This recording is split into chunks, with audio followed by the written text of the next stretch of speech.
So when I was in grade 7 is when I started playing basketball. So when I showed an interest, my parents actually went out and bought me like an actual basketball hoop that I can put in the driveway. And I remember just being out there with my pops and just practicing, working on my shooting form, hook shots, and for some reason I remember us working on English, like on a reverse layup, trying to get the English properly so you can get the right spin so it falls into the basket.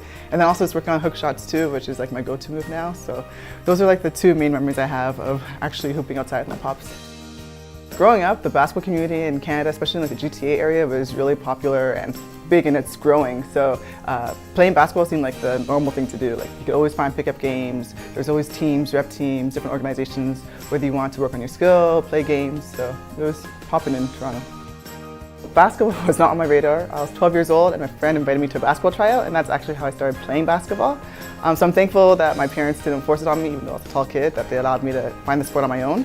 And then after that, I started watching the WNBA. I remember vividly watching Becky Hammon a lot, and then having the opportunity to actually play with her. That was surreal. And then I also remember watching Lisa Leslie as well too. I just remember she was a tall athlete. She was strong, feminine, and she dominated on the court, and I admired her game. So I grew up in Scarborough, and then my father, because of his work, he's a police officer, we had to move to Barrie.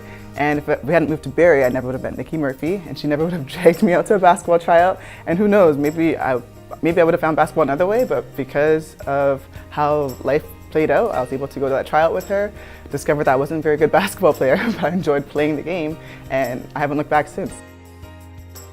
Honestly, I think this is just God's plan. God has a plan and a purpose for everything, and I would tell my younger self that all those days where you're frustrated over having difficulties not mastering a skill or the sacrifice that you're putting in, it'll pay off in the long run, so just stay with it, keep going and push through, just one day at a time.